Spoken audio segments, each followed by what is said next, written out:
చీకటి పురంలో సాయి తన మిత్రులతో అడవి గురించి మాట్లాడుతున్నాడు. అడవి గురించి మాట్లాడుతుండగా సాయి మిత్రుడైన వికాస్ భయపడుతూ, ఏంట్రా అడవి గురించి మాట్లాడుతున్నావు అని అన్నాడు. అడవి గురించి అయితే నాతో మాట్లాడకు అని అన్నాడు వికాస్. రోజంతా మన ఊరు రాత్రి అయితే చాలు భయపడుతూ పడుకోకుండానే ఉంటున్నారు. దీనికి పరిష్కారం ఆలోచించాలి, ఇది మన చేతిలో ఉంది అని అన్నాడు సాయి. మాటలు విని తన ఇద్దరి స్నేహితులతో వికాస్ అయిన మరియు రవితో అడవికి బయలుదేరాడు సాయి. అప్పుడే వికాస్ దూరంగా ఏదో తెల్లని ఆకారాన్ని చూశాడు.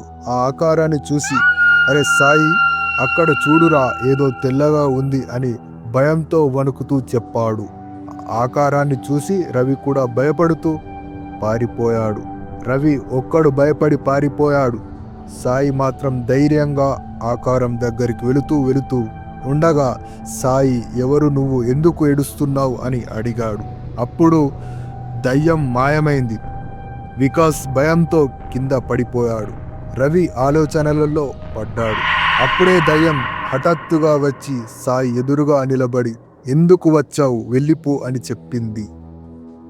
అప్పుడు సాయి ధైర్యంగా, నేను వెళ్ళిపోను, నీ వల్ల ఒక ఊరు రాత్రి అయితే నిద్రపోవడం లేదు, నువ్వు ఎవరో తెలియదు, కానీ నువ్వు వెళ్ళిపో అని అన్నాడు.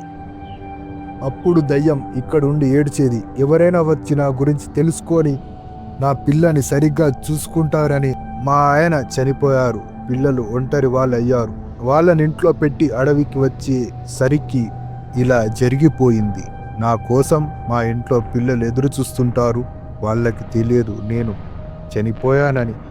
చనిపోయానని తెలియకుండా మా ఇద్దరి పిల్లల్ని సరిగ్గా చూసుకుంటే బాగుంటుందని మిమ్మల్ని కోరుకుంటున్నాను అని చెప్పింది దయ్యం.